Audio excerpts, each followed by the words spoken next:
Good afternoon. Good afternoon. I'm here to ask some questions related to heritage. We've already taught in school that heritage plays a really important role in restoring the history of our city and also shaping the identity of and undoubtedly we've seen work tirelessly to preserve these heritages. But what inspired you to champion the preservation and promotion of our city's heritage? Some role models, some places? Firstly, thank you for speaking with me, and I hope the match is brilliant as I think when we speak of heritage, when I started spending more time in Bhavnagar, both my studies, I did see that a lot of historic sites were in a very bad condition. And I also felt that in a school setup or a college setup, you're not really taught your local history. And for people to value that history, I think it's important for it to be taught and that sensitization to happen. This is something that when you talk about who inspires me, I think it's something my mother always taught me to sort of identify proudly with where you're from and be proud of your roots. And I think to take pride of one's roots, one has to first look after them and actually respect them. So that's what kind of inspired me that I felt so connected to Bhavnagar and all that it has to offer, and I wanted other people, especially youngsters, to have the same. Thanks. We all know about heritage, but not as much as we.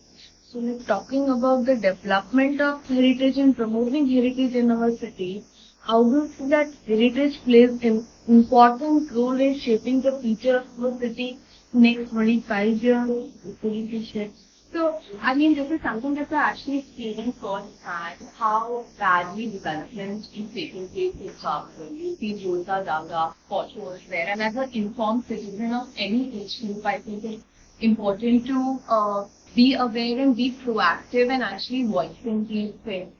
So when I see, poorly developed roads, or I see roads which were once wide getting narrowed, or beautiful traffic circles now in a dilapidated condition, I feel that one can learn from history, from the way things are planned, and actually build on it. So I feel that that's where heritage, especially in town development and city beautification, it plays such an important role, because if you already have a very well-planned city, a beautiful city, why are we ruining it? We should learn from that and make it even better. So I think for me, those standards are set, and I think it's about getting better. It's not about just dwelling on the past, but it's more about learning from. We've been taught in school that heritage is important, just that, not much. But talking to somebody like you who is a member of the royal family as well as a responsible citizen of our nation, I think the perspective about heritage might be different than while I'm talking to you. So, can you tell me your perspective about heritage? So I think heritage is so much more than just monuments or historic sites. I think for every individual, it's our own family background, it's our family history. In today's age, when we're living in your family setup, so I think it's important to know your history, to know your traditions. Culturally, I think our food, our language, all of that constitutes our heritage, and one should be proud of, age-old recipes, because again, they were created with thought as to what your local climate is, what locally grows in Bhavnagar, for example. So those things were given consideration. The same with language. They have this saying that every 20 villages a dialect change. So there are so many languages, dialects within the district of Bhavnagar only, I think, which one's not aware of, and that even I'm not aware of most of them as of now. So I think that all constitutes heritage, and it's such a vast field in itself, and there's so much to actually, from an education point of view, from a career point of view, that one has still not explored. We're still stuck on just some point. I think there's so much more. Thank you.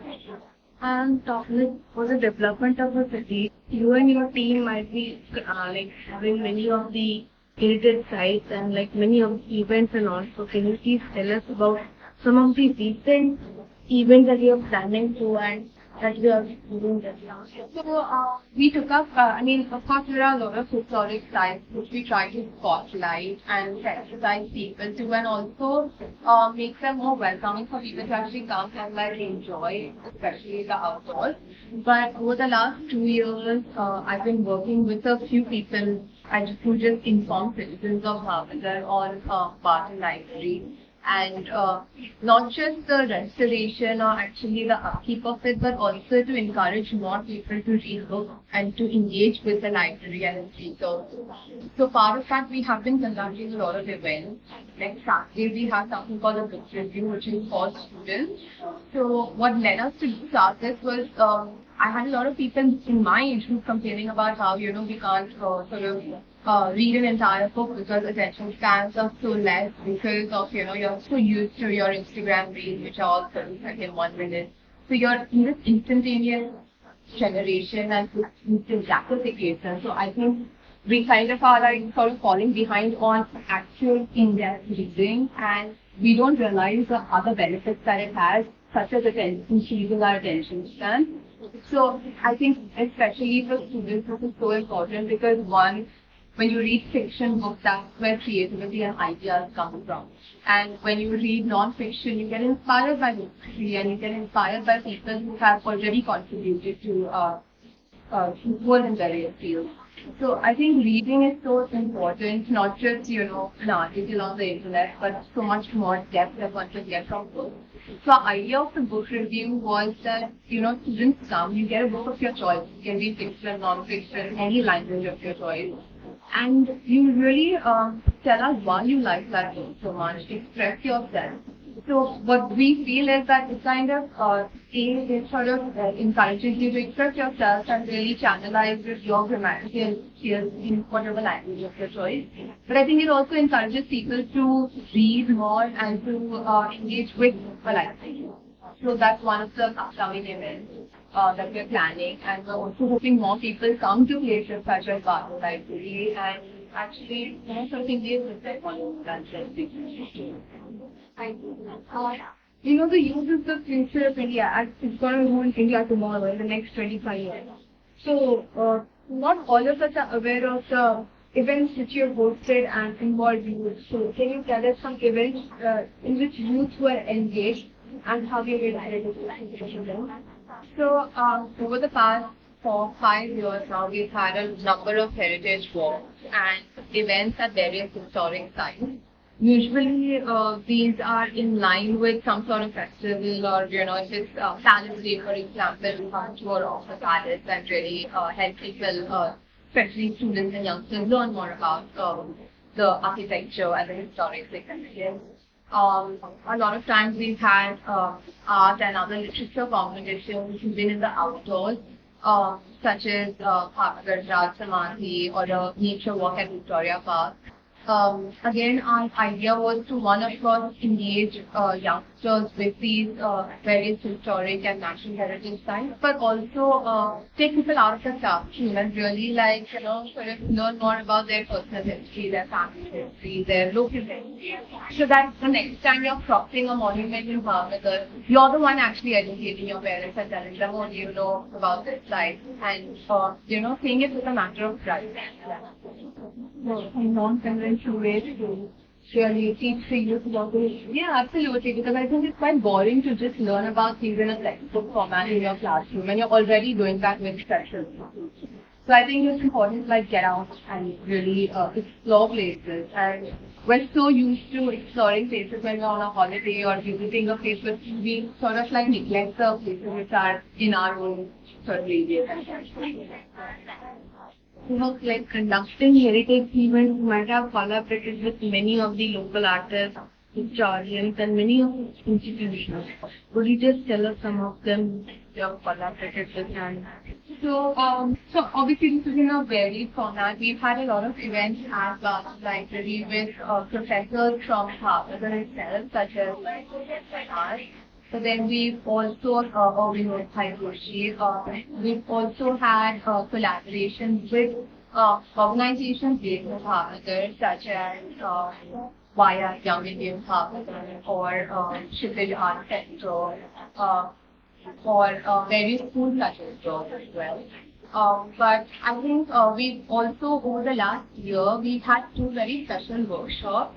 One is with Professor Errol Payal. He used to be a professor at the National Institute of Design in Ahmedabad. And we had him here to conduct 3 workshops for students of all schools, including Brijeshwari, if I'm not wrong, on the craft of flight liberating.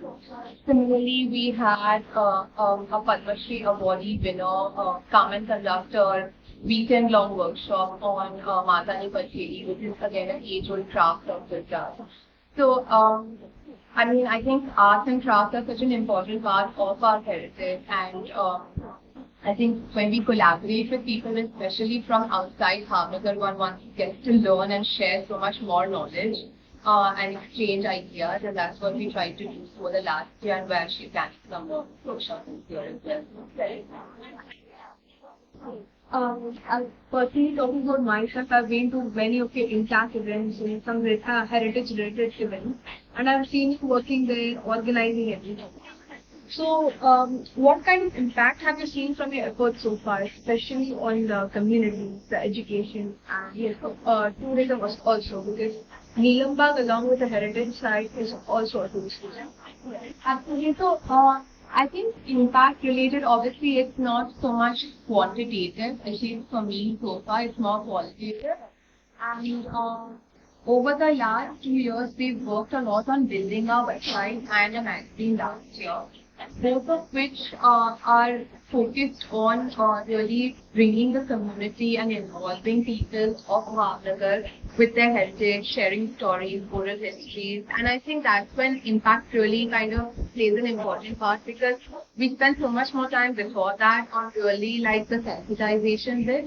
And now when people are contributing with their stories, we feel that, you know, we have somewhere maybe may have inspired them to share their stories with us, or to actually value a certain tradition or a certain family food recipe or a historic site.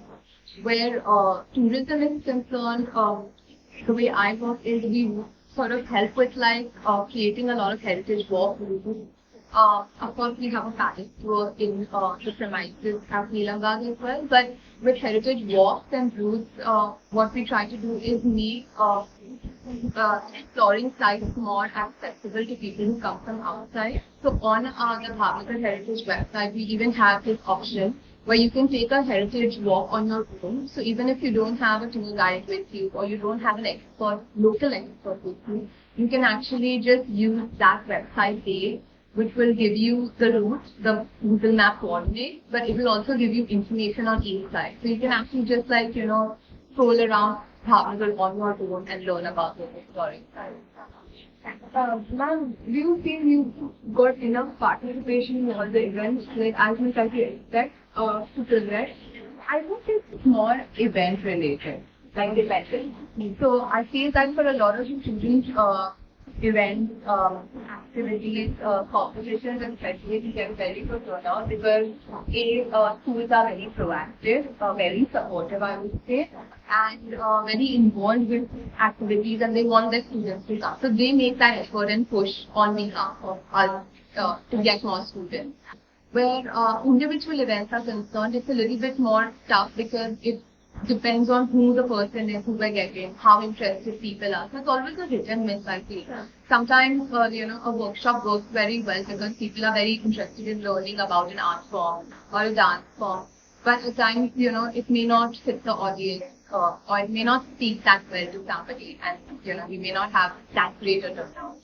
So we also live and learn. We all face challenges when we do something. Like, you might have also faced many of the challenges for promoting heritage and all. Could you please share some of your biggest challenges that you have faced till now, and how have you overcome it? I think two of the biggest challenges that I see, and I think both are ongoing challenges. I think some of them, yes. But one is to actually sort of retain Bhavnagar youth in the city. So, you know, when it comes to opportunities, I feel right after your 12th, even, or your 10th grade, or maximum college, youngsters are looking elsewhere. And I feel like there are so many possible opportunities in Bhavnagar, especially in the historic and cultural field, that just are not explored. And I don't think it's one person who can really do that. I think the more people are sensitized and inspired, the more people can use their resources to set up things which are more culturally related and more job incentivized. So I think to me that's a big thing, because I feel like the youngsters of the city should feel connected enough as well as inspired enough to live here and be here. And I blame people for leaving if there's a better opportunity. I think that's what everybody wants in life, to progress. But I do hope that one day Bhavnagar is at a point where people from outside are coming here because they're sort of inspired. So that would be an ideal setup for me. And another challenge, I think, is from more of a government and development point of view, like I mentioned. I think that it's very important to value historic sites. Even Victoria Park, we're one of the few cities of India to have such a large park within our city premises, and to have that kind of space and expand. We also have a beautiful Mahila Park, which was built as a women's only park and garden. I think there's so many of these important jewels of Bhavnagar, where in other cities people are fighting for space and compromising on space. We're lucky that we have these places which can really be developed if people of various organizations and bodies, such as municipal corporations, such as colleges, such as a lot of not-for-profits, take an interest and really get involved. I think we can really develop these places into even more beautiful sites and really make them more inviting. Yeah. I think so the first problem will be solved in a few years, because we have been a part of intact and many years of heritage events. So I don't think so our generation will be found. I hope so. Last question. How would you like your legacy to be remembered when it comes to heritage and culture now? I think for me, I think I would hope that my legacy is remembered as something more than my passion. For me, that would be the main thing, that I actually contributed to the city and its historic fabric in a way that sort of goes beyond family. That's the thing. Thank you. Thank you. Thank you. Final message. I think explore more. I think it's all about exploration. And I think also technology is a great tool. Use it for good, things. I think Instagram Reels and engagement are such a good way. Why are we not exploring Bhavnagar and actually putting those up and, around, circulating those? If you're, talking to local artisans, for example, there are so many embroiderers, bead artisans in Bhavnagar. Go and explore their workshops, go and explore what they're up to. We have fashion houses, luxury houses from global luxury houses taking inspiration from Indian artisans, and we ourselves have this storehouse of talent and history around us. So I think I think explore. That's what I'm saying. Just get out of your rooms and travel. Thank you. Thank you so much.